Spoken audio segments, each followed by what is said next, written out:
unfortunately, you have Marfan's disease, but do not worry, you're okay. So we found your pedigree.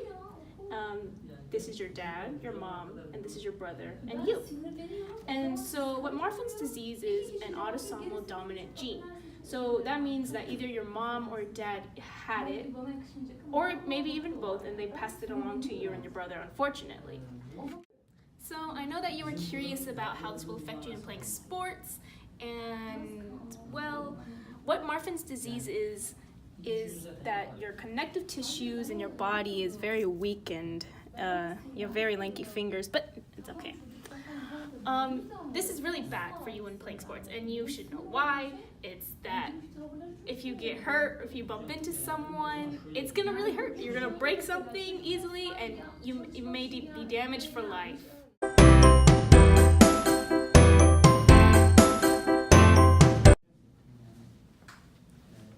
Hi, Juliette. I heard about your problem, but let's not worry about it. So I'm here to explain to you autosomal and your karyotype and what it looks like. So you have Marfan syndrome, and that is an autosomal disease which occurs in your chromosomes 1 through 22.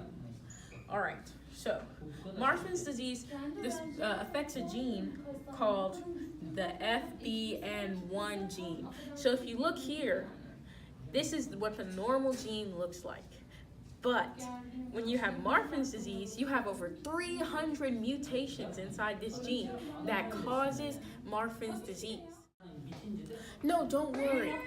Now, the FBN1 gene codes for a specific gene that, it gives instructions for a gene that codes for microfibrils. And microfibrils allow for blood vessels, skin, and tissues to stretch. So it allows your skin to stretch. It gives you that flexibility that you need. But since this is mutated, it doesn't give the proper stretch, which means it's not connected properly. So there's a problem there in that. Yeah, there's a problem there. So if you want to have kids in the future, there's a 50% chance they would get this. And if you're planning for them not to be active, then it would be okay.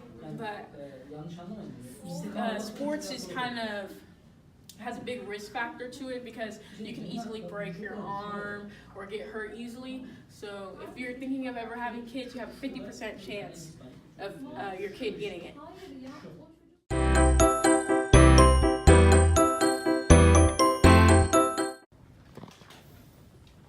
Hello, welcome back. Juliette, I heard you had some questions about whether you could keep playing basketball at the level you're at or any strenuous activity like that, but the answer is no, you cannot play it. It puts too much stress on your aorta, and that is how you get deadly complications like an aneurysm or other deadly complications. So if you want to keep doing it, if you want to continue to stay active, we recommend low intensity, low amount of reps, keep your heart rate kind of low, just low intensity. The treatment that you're going to be taking is adazolam, and adazolam, it's a beta blocker, which relieves the stress off your aorta. However, you can't play intense sports on this medication. It won't, while you're playing the sport and you have the medication, it won't really affect it as much. So it's not to be used to be able to play intense sports, but to lower the stress on your aorta during low intensity. All right, I'm gonna call on your other doctors so they can tell you more about the aorta and other sports you can play. Hi, Juliette. I'm here to talk to you about your aorta. What the aorta is this artery in your heart. And what this artery does is it sends out oxygen to the rest of your body. Unfortunately, because you have Marfan's disease, what the Marfan's disease to the aorta is that it damages the outer layers of the aorta. And that's why you have to do lower intense sports like golf, bowling, or walking. Unfortunately, it's kind of a downgrade from basketball.